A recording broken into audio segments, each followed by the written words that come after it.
Hey kids, this is Ivan. How you doing? You ever find out that you've been doing something wrong for a long time? Maybe you've just been trucking along, doing it the way you thought it ought to be done, and then one day you see an example, you see somebody else do it, you read something, you hear something, you say to yourself, my goodness, I've been doing this wrong all this time. I had one thing happen to me with word pronunciations. Actually, I've had several things happen to me with word pronunciations. I'm not sure if I have a little bit of dyslexia or whatever it is, but sometimes, or often, I will switch the syllables in words, and I'll be reading them, and I'll mispronounce them in my head, and sometimes it will pop out. Sooner or later, I will hear somebody else pronounce the word, somebody that's smarter than I, perhaps. Can you imagine? And I realized, oh my goodness, I've been doing this wrong. That happened with Ankylosaurus. As a kid, I wanted to be a paleontologist. I was really fascinated with dinosaurs and fossils, and I lived near the Peabody Museum in New Haven. So, I went there, I saw all the great stuff. If you've never been to the Peabody Museum, go. It's phenomenal. But this video isn't about dinosaurs and ankylosaurs. But as a kid, I read it and I switched a couple letters, and it was Ankylosaurus. And then later on in my adult life, I heard somebody actually pronounce it Ankylosaurus, because how often do you really hear somebody pronounce Ankylosaurus or Ankylosaur? That's unusual. And I realized, my goodness, I've been pronouncing this word wrong my entire life. So I had a similar thing happen. So I'm going to talk about something that I've talked about before on this channel. So forgive me for rehashing an old topic. But it's been coming to the forefront for me as I've been talking to some friends about showing and not telling, and how we narrate things in the game. The fact that the game, any role-playing game, is a conversation. What we say, how we say it, has an impact on how things feel, has an impact on how the game is, etc. So I'm going to talk about narrating hit point attrition, specifically in the old versions of Dungeons and Dragons, or any game that uses the kind of this hit point attrition. And so specifically, I'm talking about the games that I played, the OSR games, the original ones, and things like Lamentations of the Flame Princess, because this had come up even recently in my group as I've talked to my players. Geez, do we want to do this a little bit differently? So the idea is that very often what happens in a game like that, where you have a hit point attrition and there's no sort of death spiral, you're just whacking each other, bang, bang, bang, and okay, you do 7 points of damage, you do 4 points of damage, and it can get a little boring. But I've been doing this for years. I've been narrating this wrong, now from my new perspective, for 38 years. I'm playing since 1981, so a long time. But I remember watching a video by Matthew Colville a while ago. I know I've referenced it at least once or twice on some of my videos, where he talked about some things that Tim Kask had said. And I've watched what Tim Kask has said. I've read what Tim Kask has said. I've even read in the old Dungeon Master's Guide about what hit points are supposed to represent. And I've, come around to this thought process that for a long time that they represent more like your mojo, your luck, your defensive combat prowess, your ability, as Tim Kask would say, to avoid the telling blow. Because at the end of the day, what hit points represent to me is that last 1 or 2 hit points. That's the one that actually kills you. That's where you take the mortal wound.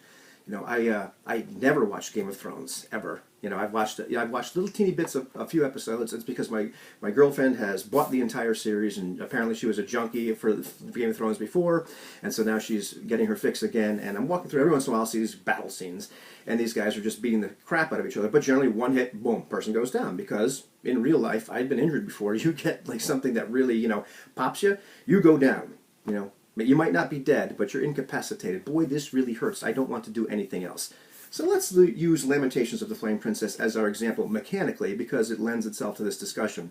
The idea that 0 hit points is incapacitated, and that at -3 you are irrevocably dying, -4 is dead. So there is a slight negative section in there as well. So you have this little window between incapacitated and finally dead. So that last hit point, that 1 hit point, when you have 1 hit point left, well, if you lose that, then you're either incapacitated or dying. Before that, here's my alarm going off telling me I should get ready for work, but I'm going to keep talking to you. Anyhow, before that, all those other hit points, as you're taking all that other damage, are you really, really getting hit? Are you really, really getting hurt? Or are these little glancing blows? And so I'm in the school of thought that these are the glancing blows. I used the Die Hard example, which I just watched again very recently. We bought that on Netflix, so I can watch it whenever I want to now. Watch John McClane, because you have to watch that around Christmas time. And he gets the crap beat out of him. But does he ever really, really get hit? Does he ever really get a telling blow? Worst thing that happens to him, well, he gets beat up a lot. But the idea is he doesn't take one of those telling blows that would knock him out. He's very good at rolling with the punches. Very dramatic things happen. So, here's where the narration part comes in. You've got your character with maybe they're a first level character, so maybe they have 6 hit points. Maybe they're a 6th level character, maybe they have 36 hit points. You know, we all know that this doesn't mean that the guy with 36 hit points can just get his sword run through his body several times. That's not what's going on. That means this guy has that many more chances not to die. In fact, statistically, to go off on a tangent for 1 second, you know, the old version of the game, like the OD&D, a hit die was a D6, and every damage die, every weapon did D6 damage. So statistically, 1 hit would kill a first level character. When you're say you're a 6th level character, okay, well now statistically, if you have 6 hit dice, you can take 6 hits before it kills you. The first 5 hits, the first 5 hit dice, those represent, you have pretty much, you're a cat now, except you've got 6 lives, not 9. Those first 5, that's your mojo. That's how many times how lucky you are, how skilled you are at rolling with the punches till finally you get worn down, where your defenses are down a little bit, and then the guy, the evil guy, is able to run his sword through you and kill you or incapacitate you. So, this has been a long discussion so far, but what's the point, Ivan? The point is very often I'm imagining that in my head. The other players are imagining that in their heads, maybe, maybe not. But what we're saying at the table is you take 7 points of damage. You know, you can watch my Lamentations of the Martian Princess game right now if you so desire. But very often I will play it wrong and simply say, oh, you take 5 points of damage, you take 6 points of damage. And I realized, you know, I'm doing this wrong because, you know, Matt Colville brought up this idea, which I really liked, and I've been, you know, chewing on it, is why not just have the players narrate what they did to avoid the telling blow? And when I'm playing the bad guy, why don't I narrate what they did to avoid the telling blow? So, you know, if Thane or Bran gets attacked in our Martian Princess game and takes 6 points of damage, okay, well, you know, the bad Thark or whatever hits you, or, you know, tries to hit you with his mace, okay, you take 7 points of damage. Explain to me, you know, narrate. What happened? What did your character do? What did that scene look like where the big mace from the Thark was coming down and about to smash you?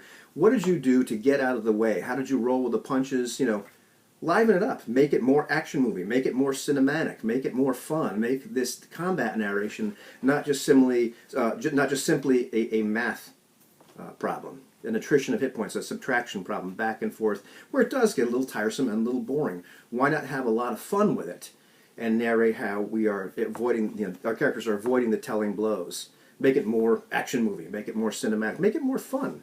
And you can narrate as a game master if the players are reluctant to narrate how they avoid these telling blows, but, you know, encouraging the players to, like, hey, tell me what your character did. What happened, you know? So-and-so just took this much damage from the fireball. Well, okay, it really represents them leaping out of the way and maybe getting a little singed. Their clothes are a little bit on fire, but they didn't really, you know, they weren't in the middle of this fireball and just took 18 points of real, actual physical damage, because that would toast anybody. So what cool thing happened? Even to the point, now this video is getting way too long, I remember this revelation, listening to Anthony talk about Star Wars, the FFG Star Wars one time, the idea that the damage that you take from a blaster doesn't necessarily have to be from getting hit by the blaster. It could be from ducking to get out of the way and falling down a set of stairs. It doesn't necessarily have to be damage from the weapon itself. So maybe that's how, you know, you avoided the fireball blast and didn't die when you took those 18 hit points of damage, but your character has 30. Maybe you jumped and rolled down those stairs and really got beat up John McClane style as he's like jumping away from the explosion on the roof. That sort of thing, you know. So having some fun with that really seems like that'd be a great idea to liven up the game. It's something I'm endeavoring to do now, and it's a hard habit to break because I've been doing it the other way for 38 years. But it's occurred to me more and more that in that manner, when I play Lamentations of the Flame Princess or any other kind of OSR game with that hit point attrition, I've been playing it wrong. What do you think about that?